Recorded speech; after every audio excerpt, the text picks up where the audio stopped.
रशियाचे अत्यंत गुप्त मानले जाणारं UVV-76 हे रेडिओ स्टेशन पुन्हा एकदा सक्रिय झालं। या स्टेशनला द बझर असे म्हणतात।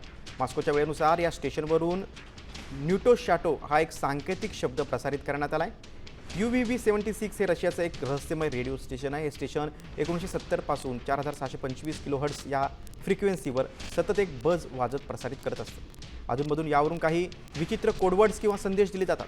हे स्टेशन मॉस्कोजवळच्या जमिनीखालच्या बंकर्समधून चालवलं जातं असे मानलं जाते।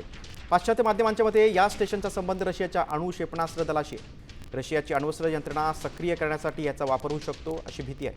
म्हणूनच याला डूम्सडे रेडिओ म्हणजेच प्रलय आणणारा रेडिओ म्हटलं जातं। आता काल दिलेल्या संदेशाचा नेमका अर्थ काय हे अद्याप समजू शकलं नाही। UVV-76 रशियाचं रहस्यमय रेडिओ स्टेशन आहे। रेडिओ स्टेशन 1970 पासून 4625 किलोहर्ट्झ फ्रिक्वेन्सीवर सुरू आहे। रशियाच्या गुप्त रेडिओवरून कोडवर्ड प्रसारित होतो। मॉस्कोजवळच्या जमिनीखालच्या बंकर्समधून रेडिओ स्टेशन सुरू आहे। रशियाच्या अण्वस्त्र हल्ल्याच्या स्वयंचलित यंत्रणेशी हे स्टेशन जोडल्याची माहिती।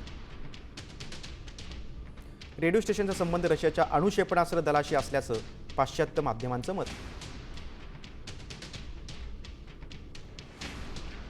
रशियाची अण्वस्त्र यंत्रणा सक्रिय करण्यासाठी याचा वापर होऊ शकतो। म्हणूनच याला डूम्सडे रेडिओ म्हणजेच प्रलय आणणारा रेडिओ म्हटलं जातं। संदेशाचा नेमका अर्थ काय हे अद्याप समजू शकलं नाही।